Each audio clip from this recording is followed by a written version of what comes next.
Hola a todos, bienvenidos a Archivo Secreto, un podcast donde compartiremos leyendas llenas de misterio, imaginación y tradición. En este espacio descubrirás historias sorprendentes que se han transmitido de generación en generación y que forman parte de la cultura de muchos lugares. A través de este podcast queremos que, por medio de la lectura en voz alta, puedas imaginar los lugares, los personajes y los misterios que esconden estas historias. Nosotros somos estudiantes de la Escuela Normal de los Reyes Acaquilpan.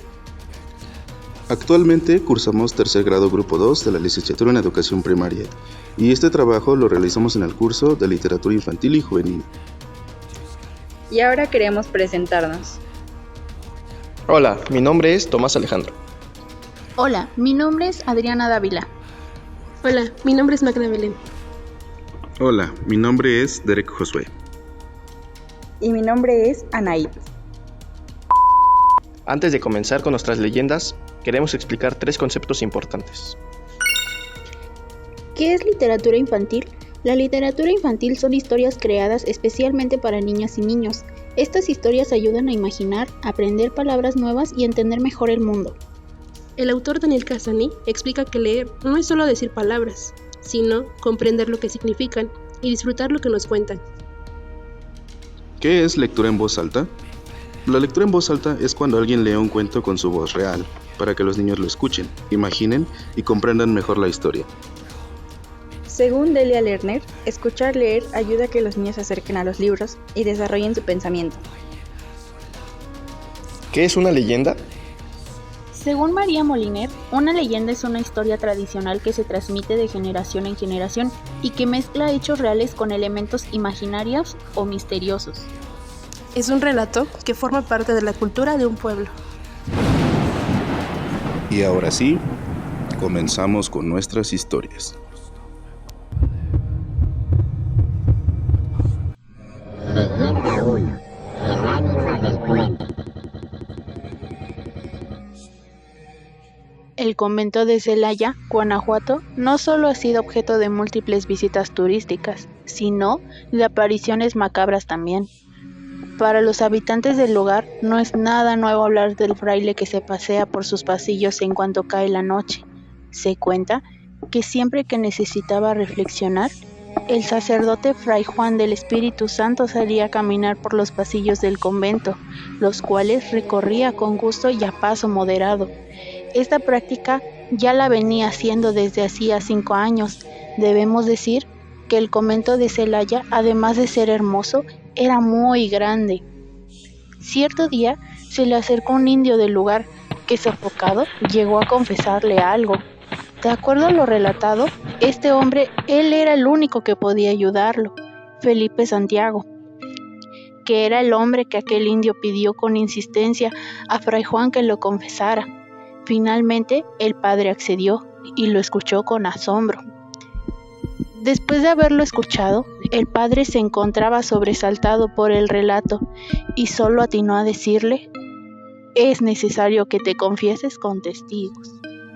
El indio estaba confundido, pues no alcanzaba a comprender por qué el padre requería que lo hiciera con testigos, a lo cual terminó por acceder, fijando así una hora del día siguiente como la indicada para llevar a cabo la confesión con testigos. Se fue a casa, no del todo convencido, pensando en la petición del padre, la cual, después de todo, era muy extraña.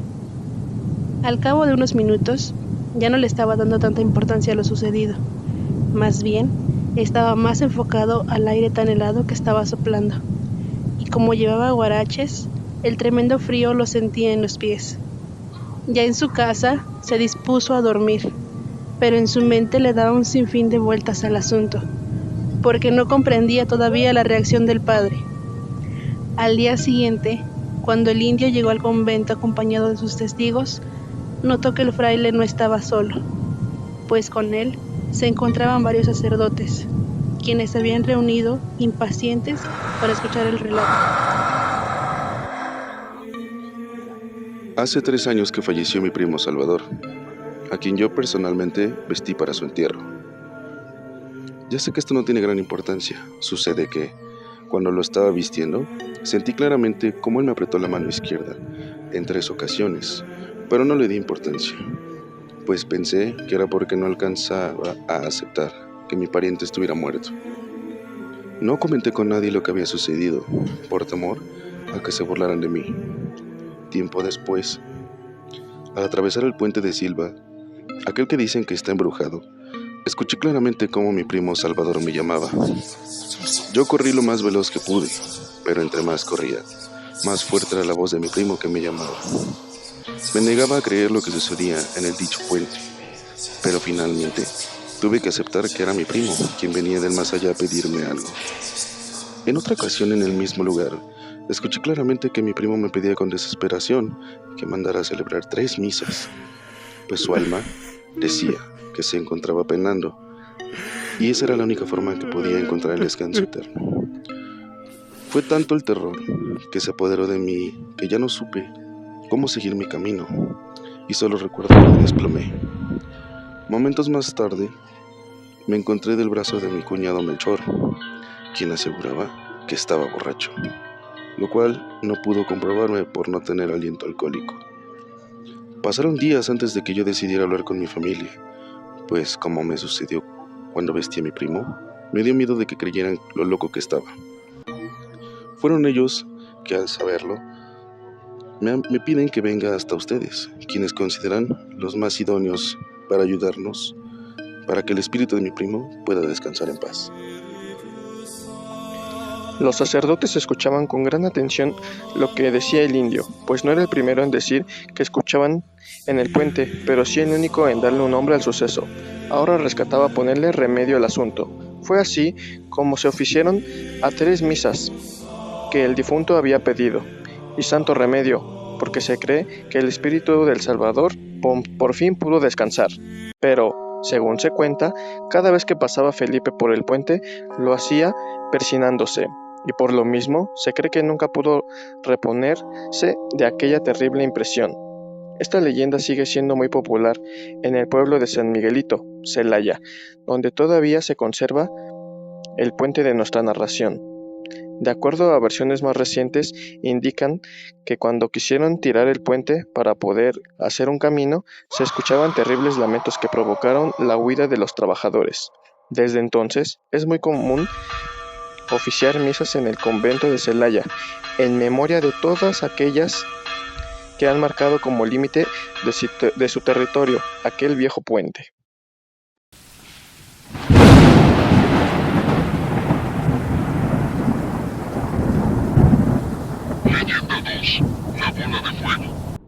El 15 de agosto es un día que no se olvida en un viejo poblado de Coahuila. Hoy en día ya está abandonado. En él solo se encuentran unas cuantas paredes de lo que en aquellos años eran casas. Los viejos pobladores, que en aquel tiempo eran niños, no se olvidan del temor que les provocó la bola de fuego. Todos los que transitan por el lugar no dudan que es un pintoresco pueblo, pero que años anteriores todos los pobladores abandonaron sus casas por un terrible suceso.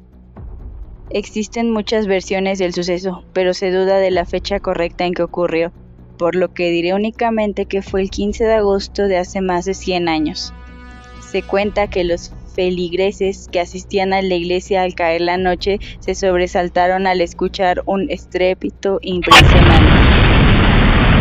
Todos se apresuraron a salir y al mirar hacia el cielo vieron asustados una gran bola de fuego de unos 30 centímetros de ancho con 2 flamantes rayos que se proyectaban al frente. Mientras observaban el fenómeno, este pasó por encima del templo en dirección al prado cercano. Cuando la bola sobrevoló el prado, desapareció. Volvió a aparecer 1 hora después en el mismo sitio y se movió 500 metros del grupo de la iglesia antes de desaparecer. Según se dice, aquella bola de fuego volvió en contadas ocasiones atemorizando siempre a los pobladores. Se cree que se trataba de una bruja. A partir de entonces, las personas comenzaron a poner hierba sobre sus puertas, según esta creencia, para evitar que aquel maléfico entrara, pues así como a partir de las 7 de la noche, todos se encerraban en sus casas, pues en cuanto la oscuridad caía, la bola de fuego sobrevolaba en el pueblo en busca de alimento. Se cree, según la leyenda, que las brujas se alimentaban de los niños pequeños, sobre todo de bebés. Esta versión cobró más credibilidad entre los habitantes de aquel poblado. Se cree que las brujas chupaban a los bebés dejándoles enormes moretones. Según relatan, los niños más pequeños amanecían con pequeños moretones que apenas sí se notaban. Pero si no se colocaban aquellas hierbas formando una cruz en las puertas. Conforme pasaban las noches, estos moretones se hacían cada vez más visibles hasta que finalmente los bebés fallecían. De acuerdo con la leyenda, esto se pudo haber gracias a que cierta noche doña Clara, una mujer que había Esa misma noche, volví a escuchar que los perros ladraban desesperados. Ya habían pasado días en que el pueblo miró aquella bola de fuego, e incluso ya se habían registrado algunas muertes de bebés, pero todavía no definía el motivo. A la mañana siguiente, la mujer dio cuenta de que el pequeño tenía más pronunciado aquel moretón. Intrigada, decidió quedarse callada, pero esta duda crecía conforme pasaban los días. El niño ya presentaba más de un moretón en el cuerpo. Cierto día, en cuanto cayó la noche y se dejaron escuchar los ladridos extraños de los perros, notó que el pequeño comenzó a llorar, pero a diferencia de otras noches, se le había hecho tarde para darles de comer a los gemelos. Así que preparó los biberones y fue hasta su cuarto para alimentarlos. Sin embargo, cuando llegó, notó que una horrible mujer estaba hincada junto a los gemelos y absorbía la sangre de uno de ellos. De inmediato, lanzó un grito aterrador, que al parecer ahuyentó a la anciana, que salió volando por la ventana. La mujer corrió para auxiliar a sus pequeños, pero nada pudo hacer. Uno de los bebés acababa de fallecer debido a la gran cantidad de sangre que la anciana ya había absorbido, porque no era la primera noche que lo hacía. Desde entonces, era más común que las personas colocaran las hierbas en forma de cruz en sus puertas y ventanas, pues ahora sabían que la horrible mujer podía entrar por cualquier lado. Y en cuanto a los moretones, apenas los niños presentaban seña de ello. Se dice que las mujeres los acostaban con ellas, así la bruja no tenía oportunidad para chuparlos. Según la leyenda, la bruja se volvió más agresiva, pues no podía alimentarse, porque las madres acostaban a sus pequeños con ellas. Fue entonces cuando las familias decidieron irse a vivir a los poblados más alejados de las montañas, abandonando por completo sus hogares. Desde entonces, el pueblo se quedó vacío, pues nadie se atrevió a volver jamás. Conforme pasaron los años, estas versiones se convirtieron en leyenda. Se dice que todavía hoy en día se pueden ver las bolas de fuego flotando entre los árboles de las montañas. Leyenda 3. El hombre enamorado. Esta leyenda perdió mucho de realidad porque los nombres de los personajes principales se olvidaron con el tiempo, pero la historia sigue siendo la misma. Por ello, creo que no es necesario saberlos, basta y sobra saber que el relato fue verdadero. Un hombre que había nacido en una fina cuna, estaba consciente de que pronto heredaría las tierras de su padre, y con ello se iba a convertir en uno de los hombres más ricos de la ciudad capital. Les estoy hablando de principios del siglo XIX. Nuestro personaje estaba completamente enamorado de una bella joven y conocía muy bien a sus padres, quienes también tenían una buena posición económica, lo que no representaba impedimento para que se casaran. Sin embargo, cuando el padre de la joven aceptó, ésta enfermó gravemente y al poco tiempo murió. Aquella fecha, aunque no se recuerda muy bien, se asegura que la joven murió un domingo de Ramos. El hombre sintió mucho el deceso y jamás se casó. Incluso incrementó más su riqueza y sin embargo siempre se le veía triste y con la mirada perdida. Durante 55 años, hasta su muerte, el hombre pasó cada domingo de Ramos con la hermana de la joven y su esposa, pensando con amor en ella y lo que pudo haber sido. Su frustrado amor lo llevó a estar al pendiente siempre de si había vida después de la muerte. Según se dice, el hombre juró que cuando muriera iba a dar parte de si encontró o no a su amor en el más allá. Así, los mensajes comenzaron a hacerse presentes, poco después de su muerte. Quien lo comenzó a ver fue una psíquica que nada sabía del caso. Comenzó a recibir los mensajes por medio de la escritura automática, con referencias griegas y latinas, así como símbolos misteriosos. Pero eso no fue todo, sino que muchos hombres, más en toda la ciudad, comenzaron a leer el nombre que les pedía escribieran sus mensajes. La mayoría de estos hombres no tenían contacto entre sí e ignoraban el amor y la promesa que este hombre había hecho.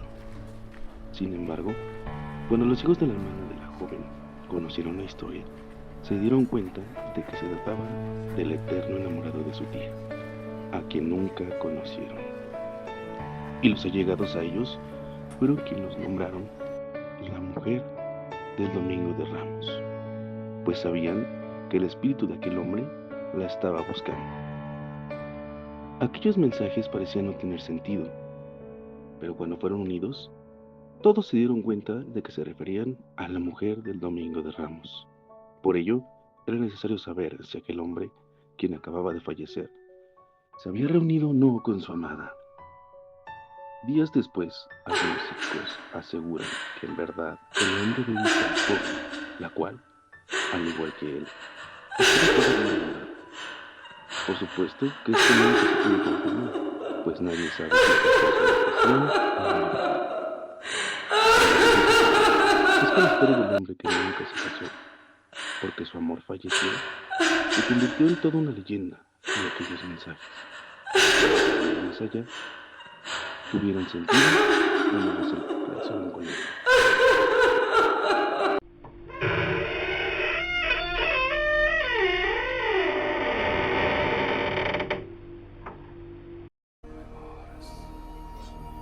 Hemos llegado al final de este episodio de Archivo Secreto. Esperamos que estas historias hayan despertado tu imaginación y que hayan sido de tu agrado. Las leyendas nos permiten conocer tradiciones e historias que se han transmitido de generación en generación. Gracias por acompañarnos y escuchar nuestro podcast. Nos escuchamos en otro episodio de Archivo Secreto. Hasta la próxima.